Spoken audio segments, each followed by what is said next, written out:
It is my honor, please, to introduce Agnès Callamard. Agnes is the Secretary General of Amnesty International. And in that capacity, she's leading Amnesty's human rights work and setting its strategic agenda. Daniel touched on this, but in 2022, Amnesty International produced its report entitled Israel's Apartheid Against Palestinians, Cruel System of Domination and Crime Against Humanity. Israel's Apartheid Against Palestinians, Cruel System of Domination and Crime Against Humanity. Imagine if this was taken seriously at the time by the powers that be. At the same time, Human Rights Watch and Israel's leading human rights organization, B'Tselem, also issued similar reports. Agnes's commitment to human rights goes back a while. In 2016, she was appointed UN Special Rapporteur on extrajudicial killing, summary and arbitrary killings. Alongside her UN work, Agnes was also the director of Global Freedom of Expression at Columbia University in New York, where, as we know, there's been a firestorm over freedom of expression in the last few months. Agnes is also a strong advocate of freedom of expression, a feminist, and an anti-racism activist. Agnes will speak now for about 20 minutes and has kindly agreed to answer questions from the audience in the hall. Welcome, Agnes.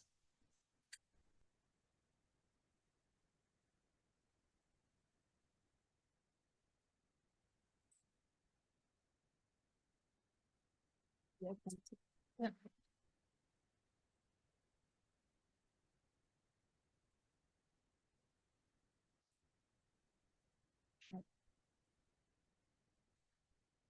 Maybe I'm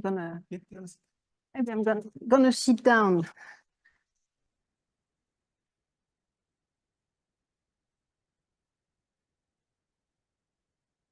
Thank you very much for the invitation. It's a pleasure to be here and a great honor to be invited to deliver the keynote address. It's a bit intimidating after such... Sorry, Agnes. Can you bring it to your mouth?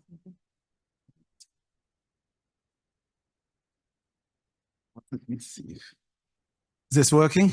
Yeah, maybe.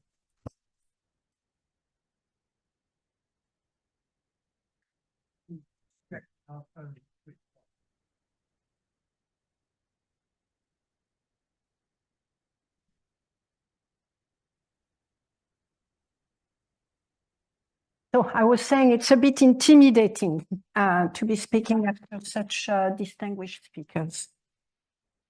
Over the last 7 months, we have been plunged back to a future we don't want, back to a future we were promised would occur never again. A promise made to every one of us, with the exception of none of us. The 1948 Universal Declaration of Human Rights, the 1948 Genocide Convention, the 1948 Geneva Convention. They promised not only to condemn horror to the past, but to set out a path forward to universal human dignity.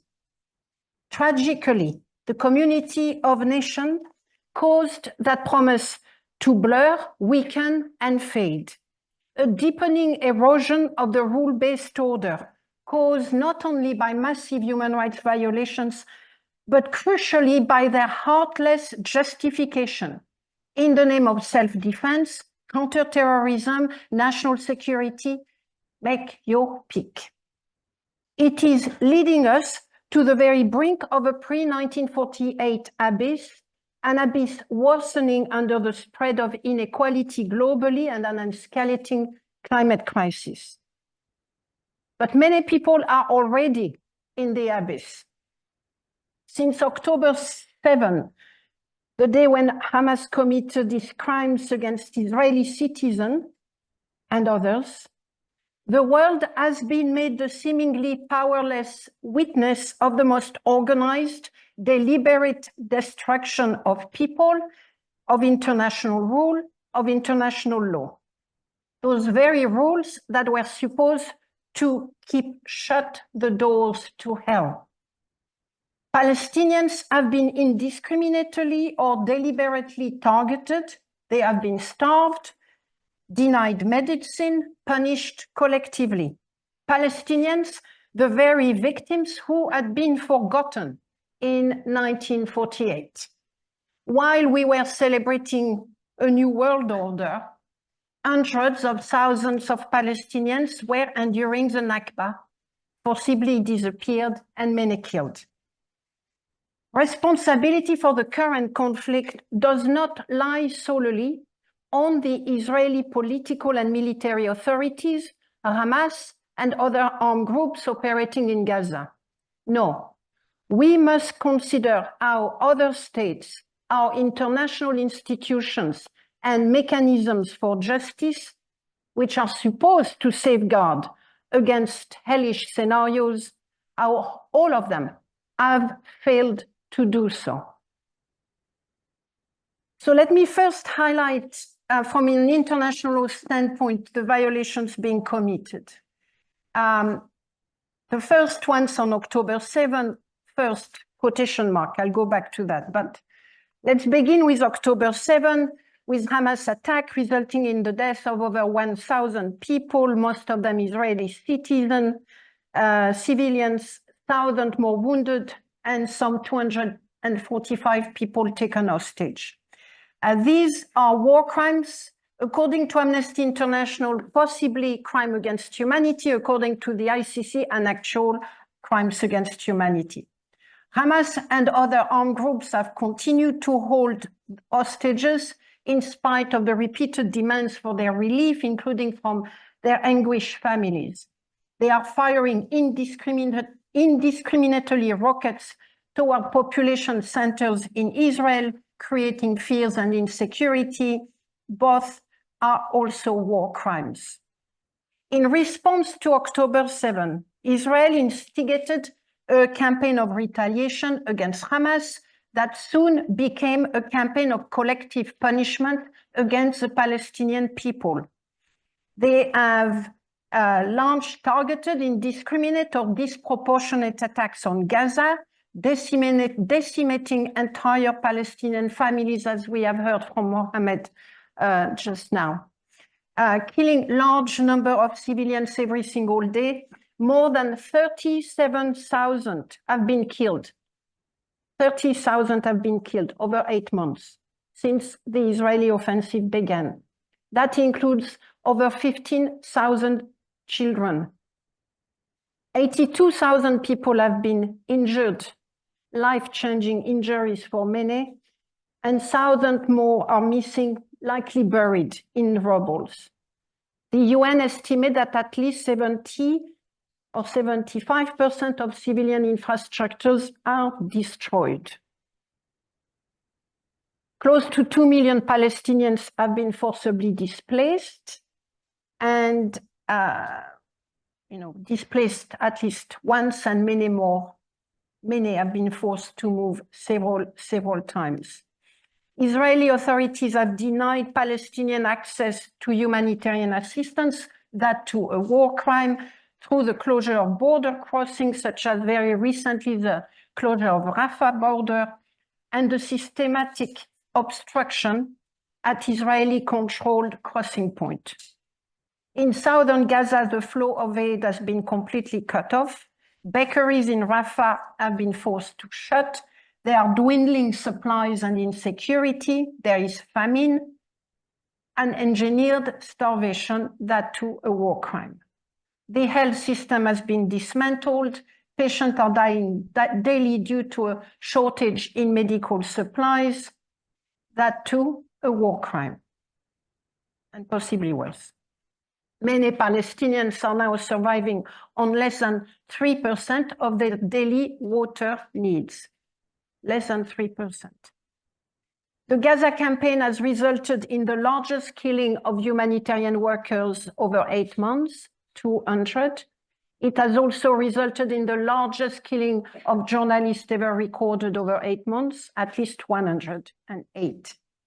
Yet, despite evidence of war crimes, demands for arrest warrant against the Israeli Prime Minister and the growing risk of genocide, or according to many scholars, the fact that genocide is already being committed, it is as if the grave lesson of the Holocaust of World War II have been all but forgotten. Perhaps even more sickening is the fact that those lessons are purposefully ignored, with the multiple violations constantly justified. These rules do not apply to us, to them, to this conflict, to Hamas, to Palestinians. Rules must be changed. All those living in Gaza, men, women, children, are thus treated as if somehow lawful target. All in the name of military objective and guise of military necessity, getting rid of Hamas, erected as a god-like pedestal, the very pedestal that all the 1948 convention sought to dismantle, debunk, and deter. Immediately after the 7th of October, Western government condemned Hamas crimes, expressed unconditional support for Israel. Kind of understandable, predictable response to what had just been inflicted on the population of southern Israel. They should have shifted their rhetoric once it became clear, as it quickly did, that Israel's bombing of Gaza was killing thousands of civilians. They should have unequivocally and publicly demanded an end to those unlawful actions and called for a ceasefire. But that did not happen. For far too long, particularly the US administration, largely failed to denounce Israel's relentless bombings and devastating siege.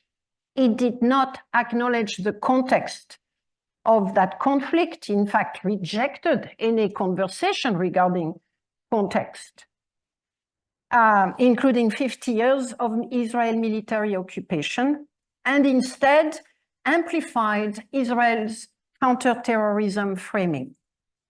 The United States paralyzed the UN Security Council for months by vetoing a desperately needed ceasefire, and in a grotesque display of double standard, given their well-founded protestation about war crimes by Russia, the US, UK, and many others have continued to arm Israel. Within days of the ICJ ruling to prevent genocide in Gaza, the United States and several other Western governments canceled funding to the UN Relief and Work Agency. In doing so, and in rejecting South Africa's genocide case against Israel, they were not just ignoring the evident risk of genocide, they were not just downplaying the role of those who could prevent that genocide, they actually accelerated the risk of genocide. In response to the 20th of May request for arrest warrant against leaders of both Hamas and Israel by the ICC prosecutor, there too, again, those states failed to act at every fork. I think someone mentioned that. Well, that was another fork and another failure. The US, the UK, Austria, and many others expressed criticism over the warrant. President Biden described the request for an arrest warrant as outrageous. The US Department of State was swift to suggest that the ICC does not have jurisdiction. And Republican lawmakers went even further, and on Tuesday this week, they voted to pass a bill to sanction ICC officials engaged in any effort to investigate any protected person of the United States and its allies, Even if the bill is unlikely to pass, it is nevertheless sending a message. In other words, there will be plenty more examples over 8 months, plenty more examples. Among the very architects of the post-World War II system of rule of law, there are many who are now actively disregarding that system and undermining its institution, working against the delivery of justice and peace. Numerically, they are a tiny minority. I think it's important to remember that. But they are far from that in terms of their power and thus responsibility. It is indeed one more painful lesson from the last 8 months. While an overwhelming majority of the world populations and of the world government have demanded a ceasefire and called for justice, the US, Israel, and their few allies have carried on regardless. The rules do not apply to them. The mockery made of international law and institutions in Gaza is sadly not isolated. It has deep roots. Over the last 20 years, the US post-9/11 war on terror has been adopted or mimicked by governments the world over. It has been deployed to expand the reach and range of self-defense measures, resulting in conflict without geographical, time, or goal boundaries. It has been deployed to tackle with the barest of restraint whoever and whatever authorities deem to constitute a loosely defined but widely applied terrorist threat.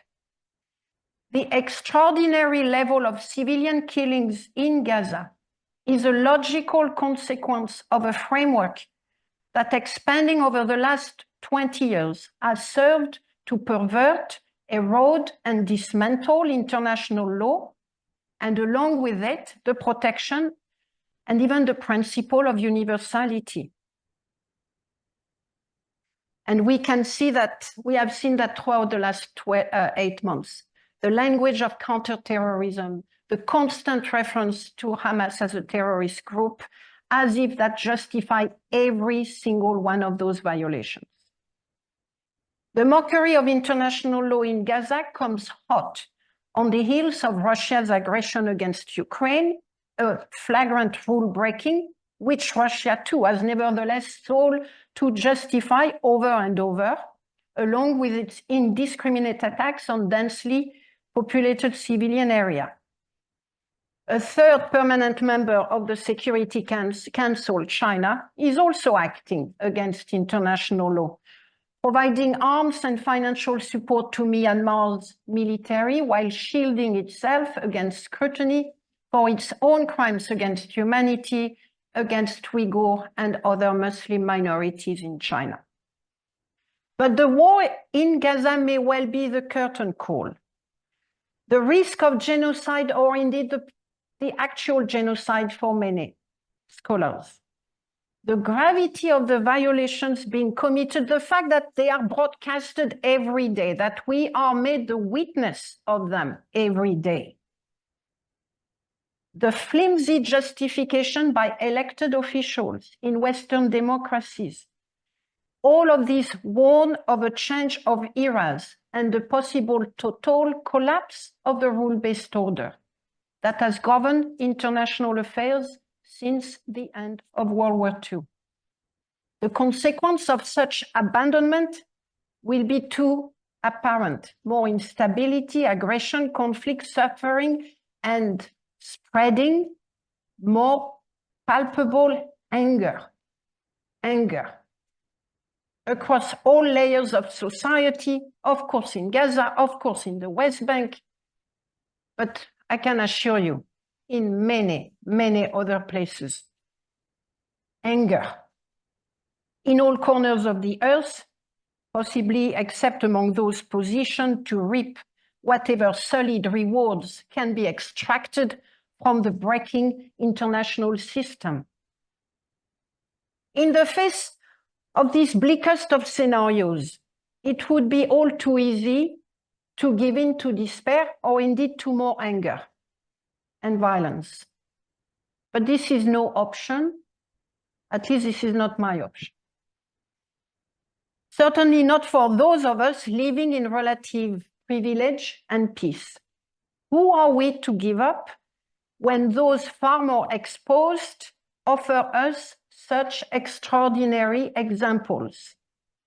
Look at the formidable resilience of the Palestinian people in Gaza, the West Bank, and the unrelenting advocacy of the diaspora. Look, too, at the relatives and loved ones of Hamas hostages who are demanding an end to hostilities.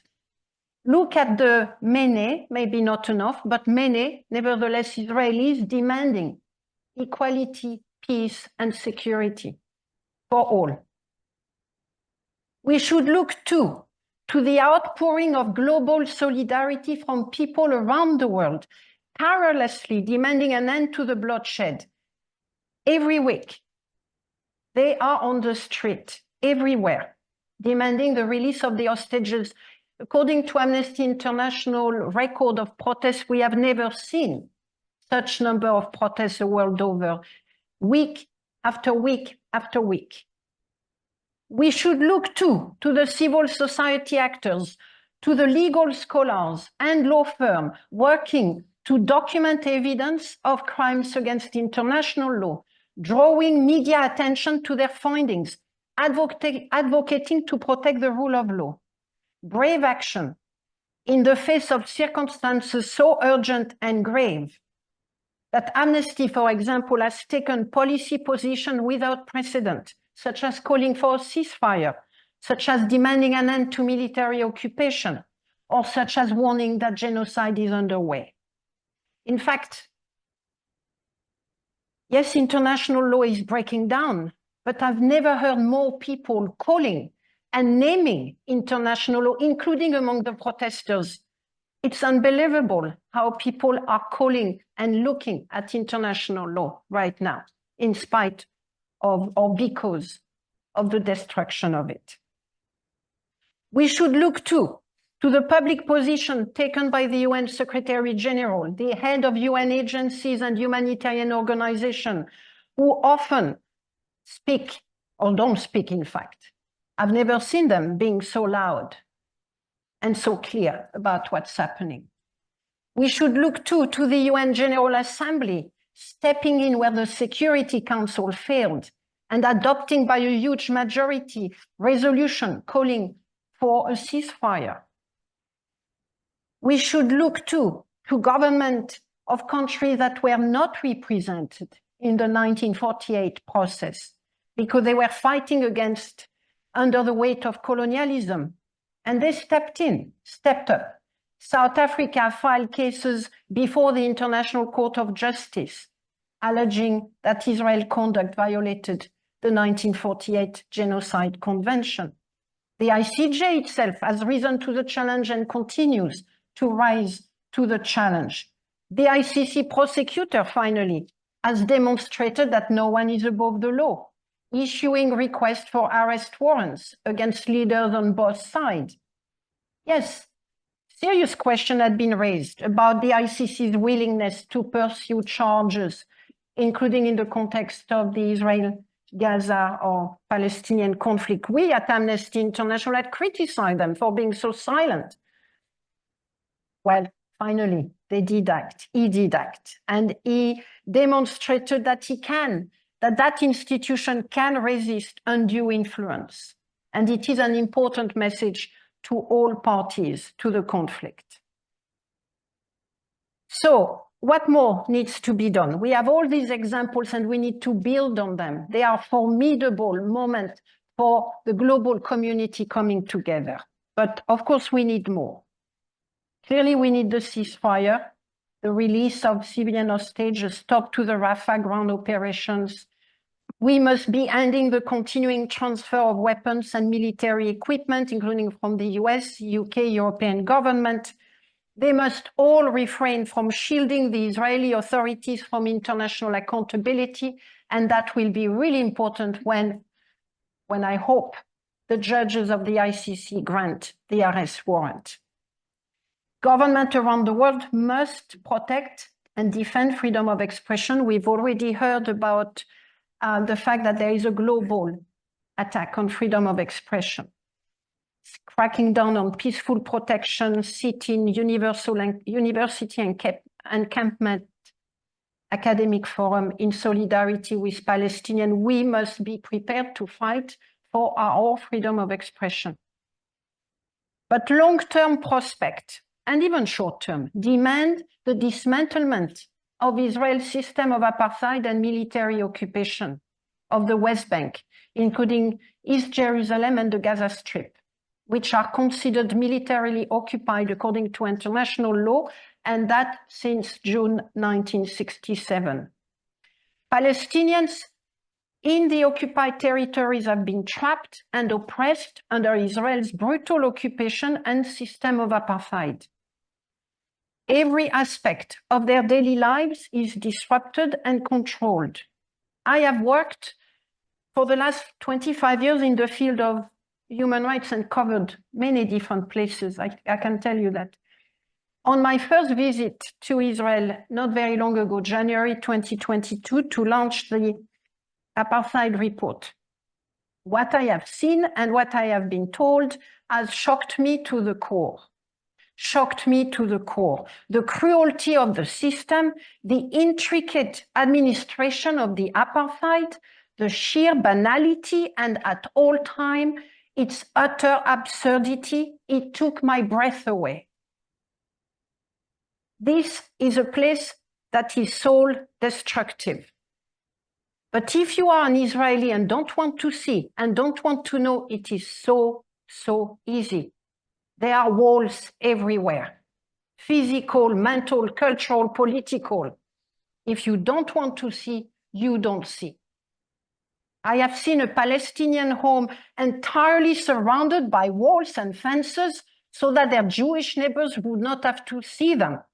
I was taken to a bridge constructed so that the same family could reach their land without ever putting a single foot on the land of their Jewish neighbors. I have seen many roads in the West Bank that Palestinian residents can never, ever drive on. And since my visit, Israeli settlement in the West Bank have only grown, and with them more and more violent attacks on Palestinian villages, Palestinian people, Palestinian livelihood. That reality of apartheid and military occupation, we must bring back to every single conversation on what's happening in Gaza.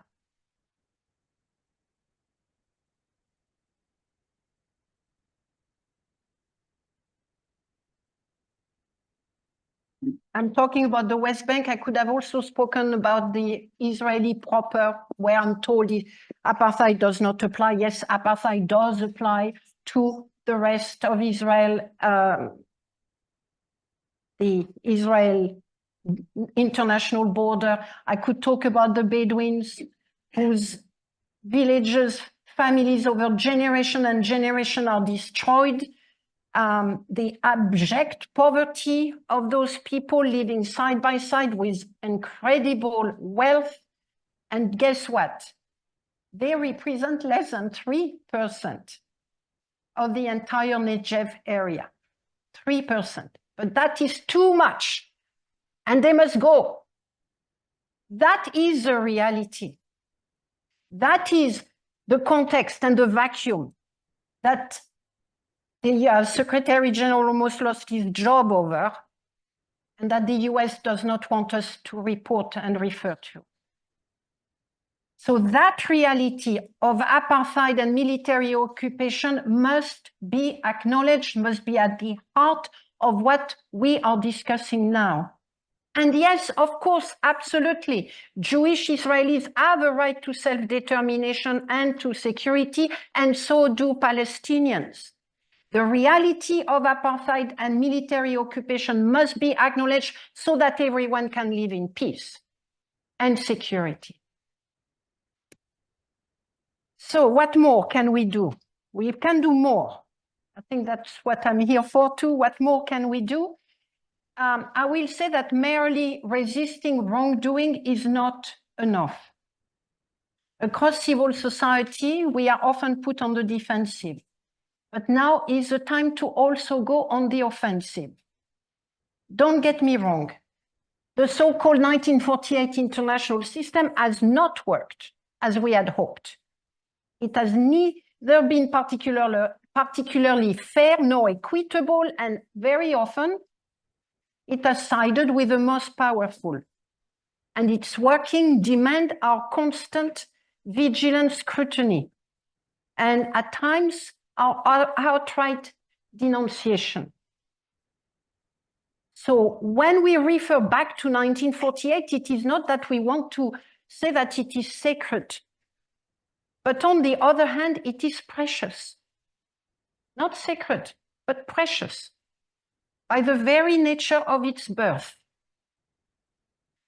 By virtue of the fact that so many people have lost their lives fighting for the values that the Universal Declaration, the backbone of the system, enshrines. It is far too precious to have any power, super or otherwise, decide for the rest of us that it is no longer operable. When the powerful flout the law, the shield of law weakens for us all. And when the most powerful set themselves above the law, then betrayal of the law becomes a weapon favored by many more. We cannot afford to let go of the 1948 system because A, we have nothing to replace it with except the violence and the power of the most powerful. That is not an option. So we must fight back and we must shape the future of the international system in the same way that South Africa did when it went to the ICJ, and in a different topic, in the same way that Vanuatu is doing when it goes to the ICJ, demanding that there be an international declaration on responsibility, human rights responsibility for climate change. That is part of reshaping the international system, and that is what the US, its allies, and Israel does not want us to do. But that's what we must be doing. We should together reimagine the rule and institution for global governance. We should push for an overhaul of the UN Security Council, including and beginning with the use of veto. We should look for alternative decision-making bodies when they fail to do so. So we must not only adopt a posture of transformation, we must lead this transformation. We must disrupt the building of world and national order that take us to the abyss. We must harness the creativity to imagine different institutions and rules fit for the world we are becoming. They may not be adopted, our ideas. You know, we are in an academic setting, plenty of ideas. I invite you all, if there are professors, students, please be creative, rethink that world order. They may not be adopted, but they'll be there for future generations. There will be pushback. The thing that we cannot let is the construction of our brave new world. We cannot let that to a few privileged states, institutions, or super rich individuals. No, we must be there. As the conflict in Gaza, Ukraine, Sudan, Haiti, Myanmar, and elsewhere threaten to spiral further, we know the only conscionable journey is back and back from that precipice and forward to, on a pathway to a future made viable by upholding the principle and promise of 1948.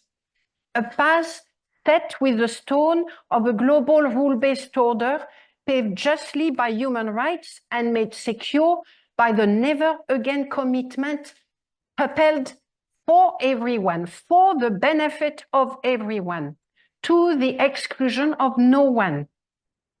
None of us, advocate or activist, dissident, trade unionists, professors, students, journalists, scientists, parliamentarians, jurists, none of us can afford to wait in hope that somehow the heads of state or corporations or the super rich will do what is right.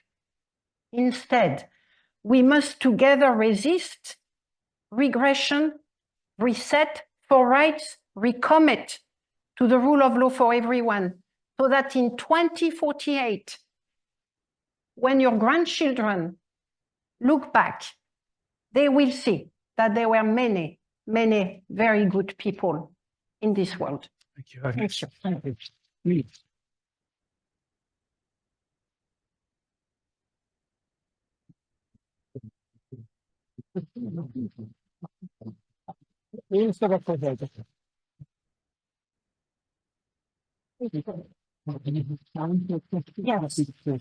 Yeah. Two questions.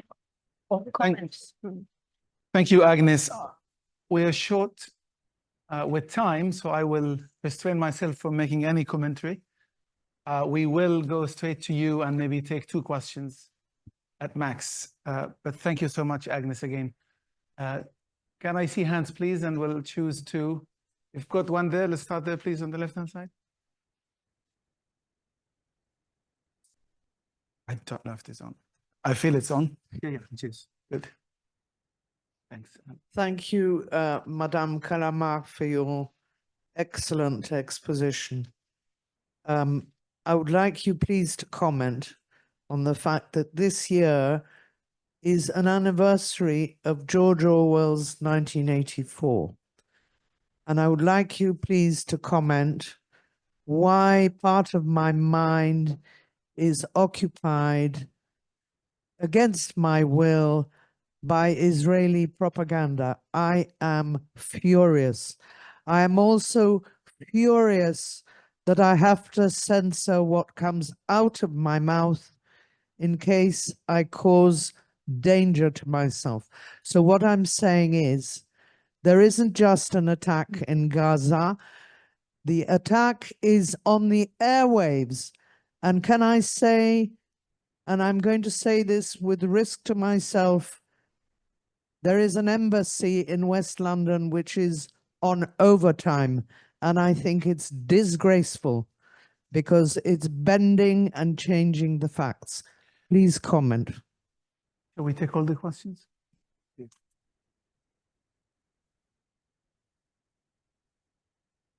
The gentleman here, please. I'll take 3 questions and I'll leave it with Agnes to respond as much as she likes. This gentleman here and the lady over there.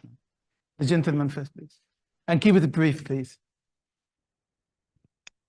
Yes, thank you very much. I came to this conference because I want peace and justice for the Palestinian people. We all know about their suffering, at least I hope we all do, and the horrors that have been inflicted on them. But can we, after the break, please focus on practical ideas for solving this problem rather than indulging our horror at what has happened? Can we focus on how we're going to address the problems of the Jewish diaspora around the world, the US Congress, the fact that any peace settlement has to get through the Israeli Knesset? This it's betrayal of the people of Gaza and the West Bank and East Jerusalem just to indulge ourselves in all this feeling about how horrible. I think the answer will be, we will just stay to the end. Practical way. See that in practical ways. Last question, please.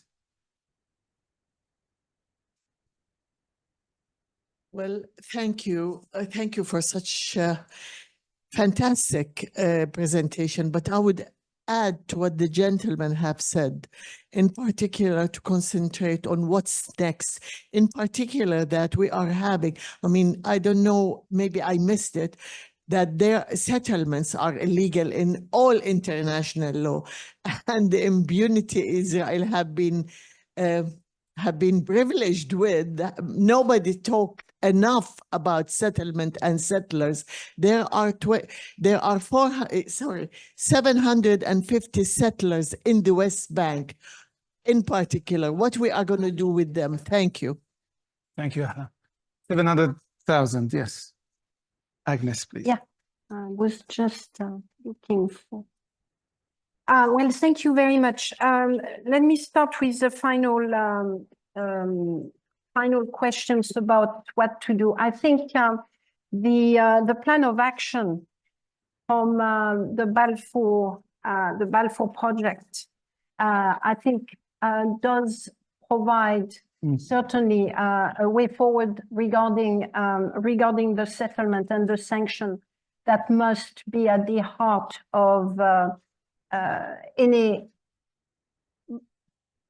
vision and work plan at international level for the next, starting immediately. So I'm not going to repeat what's in the document here, but I will encourage you to read it all. I think it is a very good plan of action, and certainly something that we at Amnesty will agree with many of the recommendation, and the one we do not articulate is simply because we do not necessarily take position on some of those matters.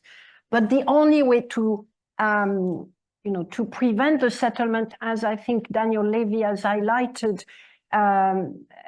is really through accountability. As long as we do not have a strong global commitment to holding the Israeli government to account, as long as we don't have institutions that are prepared to deliver that accountability, nothing is going to happen. And that is why right now there is a bit of a space. We have the ICJ, we have the ICC. We may say what we want about the indictment and so on and so forth, and the, at the legal level, some aspect of the ICJ ruling, but they matter. They are a clear signal that institutions that were made for that purpose are prepared to act, including against Israel. We now need to see universal jurisdiction applied to those people, including settlers, who will be traveling. So that's the next step, and I know many of my colleagues are working on that right now, documenting those individuals, many of whom may have double citizenship, something that has worked to their advantage, but may well turn against them very soon. So accountability, accountability, accountability. It is the only way to shift the propaganda and to shift the mindset on what's happening. We need to be putting out the story of the violations, and I will beg to disagree with your fairly negative statement. I'm sorry, but I think we need to, and if you know about it, good on you, but I think there are a vast majority of the world population who actually doesn't know what's happening in the West Bank or, well, in Gaza now, you'll have to be deaf and blind not to know. But so keeping and repeating that story, to me, is absolutely crucial. And it is not easy, for the reason that you have mentioned. Whenever Amnesty criticized Israel, we are accused of anti-Semitism. That's, automatic. I have been accused of anti-Semitism so many times for holding Israel to account for its violations. Well, you're going to say, what? So what? People are dying in Gaza. Yes, exactly. But I must also acknowledge the fact that it is not easy to always be accused of some of the worst crimes that in the European psyche, are part of our history. And yet we need to be strong. We need to have people's back. Whenever they are being accused of anti-Semitism for making a critique of Israel, we need to be prepared to say, no, that is not anti-Semitism. This is the valid of Israel. And that too is how we're going to shift that, because so many people keep silent. You said that yourself. So many people are afraid of saying something that is going to be presented as, and I'm going to give an interview, that's why I have to leave, and I can assure you, I'm going to say, so Amnesty is an anti-Semitic organization. Every single interview, I'm being I'm being asked that question. Why? Because we have condemned Israel for its apartheid and its military occupation. So what do we need to do practically? Maybe it's not practical enough for you, but for a human rights organization, that's what we do. We need accountability. We need to place the Israel violations over decades at the heart of what's happening right now and at the heart of how we're going to move forward. We need to hold Israeli leaders to account for what they've done. We have now institutions that have started the process. We need to strengthen that process, including through universal jurisdiction. I cannot wait to see when someone, Benjamin Netanyahu decide to travel abroad, where is he going to go? Where is he going to go if the arrest warrants are granted? We need to be on the lookout for all of that. We need to be on the lookout for the settlers and for all those associated with those violations. We need to shift the mindset around who is who does what in that conflict. And we need to keep protecting ourselves and protecting others. Whenever we hear someone making a valid critique of Israel and being accused of anti-Semitism, we've got to stand up and say this is not what anti-Semitism is all about, because we have to fight anti-Semitism too. Thank you. Thank you, Agnes.